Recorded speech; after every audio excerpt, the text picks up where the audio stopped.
দেশজুড়ে প্রকাশিত হয়েছে 2025 সালের এইচএসসি ও সমমান পরীক্ষার ফলাফল। কিন্তু এবারের ফলাফলে অনেক ক্ষেত্রেই ফুটে উঠেছে হতাশার চিত্র। সব বোর্ড মিলিয়ে এবারের গড় পাশের হার 58.38%, যেখানে গত বছর এই হার ছিল 78%-এর কাছাকাছি। এবার জিপিএ 5 পেয়েছেন মাত্র 69,057 জন শিক্ষার্থী, যা গত বছরের তুলনায় প্রায় 76,000 কম।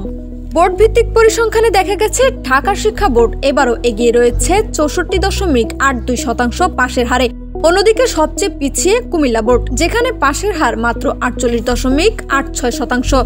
রাজশাহী বোর্ডে পাশের হার 59.40, চট্টগ্রামে 52.57, যশোরে 50.20 আর বরিশাল বোর্ডে 62.57% শিক্ষার্থী উত্তীর্ণ হয়েছে।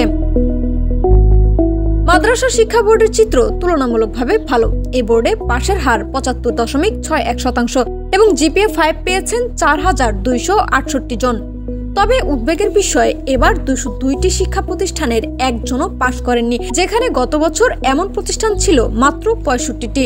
আর শতভাগ পাশ প্রতিষ্ঠান কমে দাঁড়িয়েছে 345টিতে, যা গতবারের তুলনায় 1000-এরও বেশি কম। ফলাফল নিয়ে আজ দুপুরে সাংবাদিকদের সঙ্গে কথা বলেছেন বাংলাদেশ আন্তঃশিক্ষা বোর্ড সমন্বয়ক কমিটির আহ্বায়ক ও ঢাকা শিক্ষা বোর্ডের chairman professor doctor Khandakar Ehsanul Kabir. তিনি বলেছেন, এবারের ফলাফল কাঙ্ক্ষিত নয়। আগের ব্যবস্থার কিছু গলদ এখন প্রকৃত চিত্র তুলে ধরেছে, কারণ এবারের প্রশ্ন কঠিন করা হয়নি। লাবনী আক্তার, ডেস্ক রিপোর্ট, বিপ্লবী বার্তা।